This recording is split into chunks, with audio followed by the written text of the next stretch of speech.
O, di ba?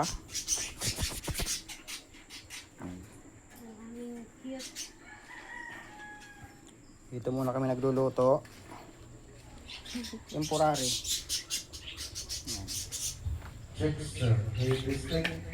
Kasi kakatapos lang nung dapugan namin, yung DIY dapugan. Pinapatuyo-tuyo pa kasi medyo basa at nakatanggal ko lang ng mga porma. Ayan o. Yan ang aming dapugan. Ay, hawan sa gitna. So, double burner na yan. Burger. Double burner. Parang stove lang ah. Tapos, ihawan dito. Yan, pag nagkagatong ka dito, siyempre may mga baga-baga, pwede mong hawiin na lang pupunta doon. Para kung may ihawin, ayun, diretso na. Yan.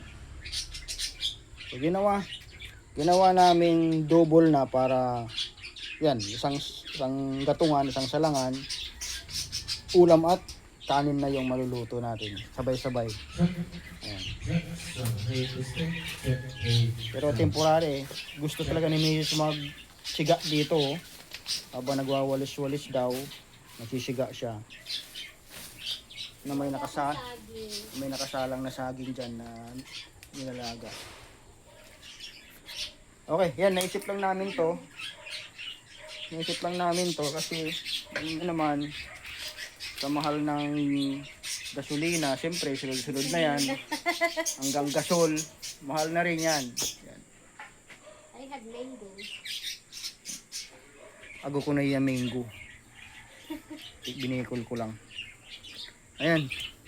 Luto na yung saging, guys. You like it? Ano to? Parang masabihan. Ay, nag-i-enjoy kami dito sa parang balik tanaw mga probinsyano. Ganitong style. Ayan, saging. With patatas. May halo pang patatas yan. Oh. Bigyan ko pa ng egg. Sala mo na iig. Luto na yan. Bili mo na.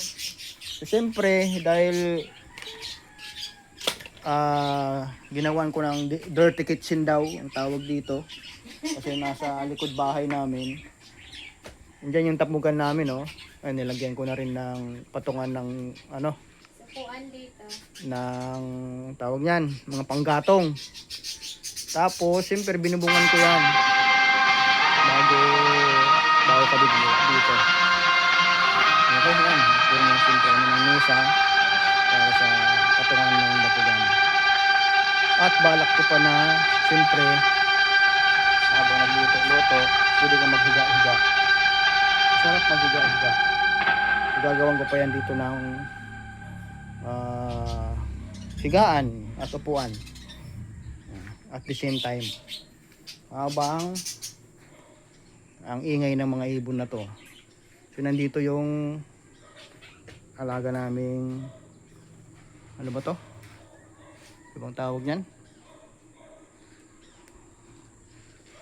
Bang ibon na, nakakalimutan ko na. Yan. Ilinisin pa to. Ang dami na kami reservo na panggatong.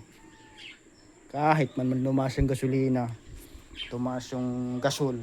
So, wala tayong problema sa panggatong. Meron pa dyan, oh. Ang panggatong. At ito yung likod namin, guys, oh.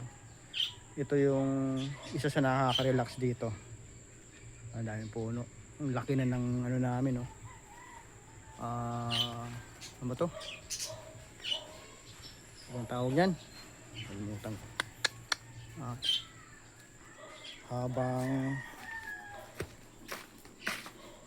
aray ko habang nagpapahinga, so dito pwede ka mag sightseeing dito, di ba? So presko lalo na sa mainit na panahon ngayon. So dito kami nagtatambay sa likod. Okay. Di ba? Ito pala. DIY. Ito, siya mo nakaka-relate dyan. So ito yung cover nung fan ng air cooler. Yan, so scrap na yan. So ito yung nalagay namin dito banda. Kasi nandito yung dapugan. Ito magiging lababo. Yan, yun. So wala, nakita ko lang to dyan sa sulok-sulok. Sabi ko pwedeng lababo. Nakpan ko na lang yung butas na yan nito ng tubig, bote ng tubig. Yung 12 liters yata yan. Tapos papasta ko yan dyan. Tapos yung butas siyempre diretso na dun sa outlet ng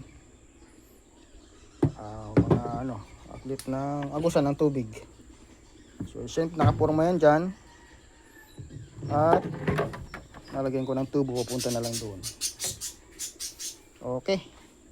So yun yung ganap at magaganap sa mga susunod. Malaglag ka dyan yan. Ano yung itlog? Okay. 6 minutes na yung video natin. Nahaba na pala.